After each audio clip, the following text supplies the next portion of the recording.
Assalamualaikum warahmatullahi wabarakatuh. Puji syukur marilah selalu kita panjatkan kehadirat Allah Subhanahu wa Ta'ala. Semoga limpah rahmatnya selalu diberikan untuk kita semua. Salawat dan salam semoga selalu tercurah kepada baginda Nabi Muhammad Sallallahu Alaihi Wasallam. Keluarga jemaah haji dan masyarakat Indonesia, tentunya serta rekan-rekan media yang dirahmati Allah, operasional penyelenggaraan ibadah haji pada hari ini, Jumat 28 Juni 2024, telah memasuki hari ke-48. Fase pemulangan jemaah haji hingga tanggal 27 Juni 2024 pukul 9 malam waktu Arab Saudi atau tanggal 28 Juni 2024 pukul 1 waktu Indonesia Barat, jemaah haji dan petugas yang telah diterbangkan ke tanah air yaitu berjumlah 44.363 orang. Mereka tergabung dalam 112 kelompok terbang. Berdasarkan data dari Sistem Informasi dan Komputerisasi Haji Terpadu atau SISKOHAT, tanggal 28 Juni 2024, pukul 7.45 waktu Indonesia Barat, jemaah haji Indonesia yang wafat yaitu berjumlah 309 orang. Hari ini jemaah haji gelombang kedua yang diberangkatkan ke Madinah yaitu berjumlah 5.719 orang. Mereka tergabung dalam 15 kelompok terbang.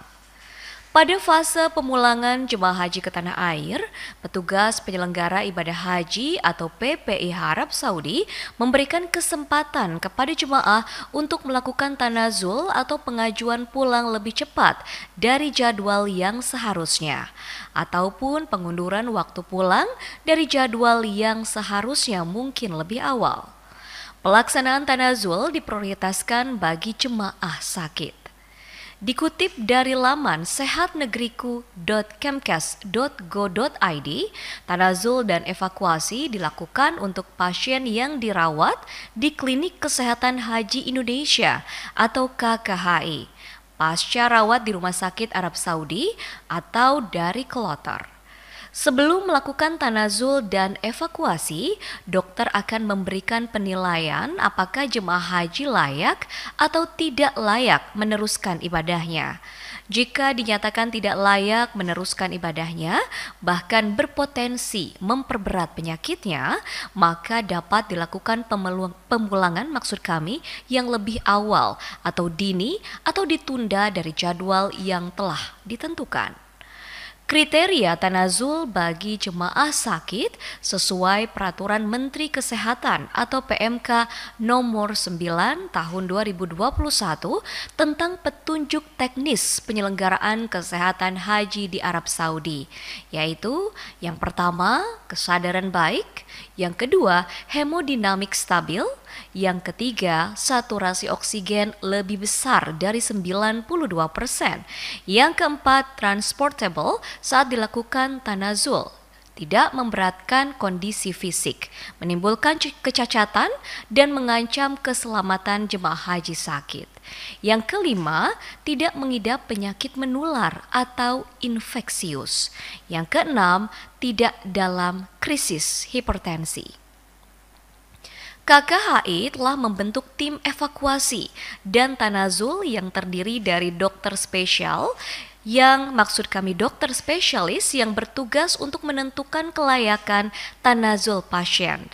Dokter spesialis dan dokter penanggung jawab pelayanan atau DPCP akan menyeleksi jemaah haji yang menjalani perawatan di KKHI Mekah ataupun Rumah Sakit Arab Saudi. Hasil seleksi tersebut akan dikonsultasikan kepada tim tanazul untuk menentukan layak terbang ataukah tidak. Jika hasil penilaian dinyatakan layak terbang, tim tanazul akan menghubungi tenaga kesehatan haji atau TKH yang bertugas di kloter untuk persetujuan tanazul. Langkah ini dilakukan karena usulan tanazul harus berasal dari jemaah dan atas persetujuan kloter. Selanjutnya, TKH dan jemaah mengajukan usulan tanazul kepada tim tanazul. Usulan tanazul tersebut disertai dengan berkas-berkas yang diperlukan. tim Tanazul melakukan penilaian terhadap berkas dan kondisi jemaah. Hasil penilaian kemudian dikonsultasikan kembali dengan DPJP sesuai dengan diagnosa jemaah. Kemudian TKH melengkapi berkas yang ditujukan ke kantor daerah kerja atau Daker, yakni Daker Mekah untuk KKHI Mekah, untuk mendapatkan kursi atau seat di pesawat terbang untuk kepulangan ke tanah air. Pengurusan berkas ini sangatlah penting untuk menunjukkan bahwa jemaah haji yang sakit siap untuk dilakukan tanazul dan dititipkan bersama kloter lain. Berkas ini juga perlu diketahui oleh ketua kloter dan beberapa saksi lainnya. Untuk memberikan rasa aman dan nyaman dan sebagai bagian perlindungan jemaah selama menjalani ibadah di Masjid Nabawi, PPIH membentuk 6 pos petugas yang berada di area Masjid Nabawi. Ada 56 petugas sektor khusus Nabawi yang bersiaga penuh membantu dan melayani jemaah.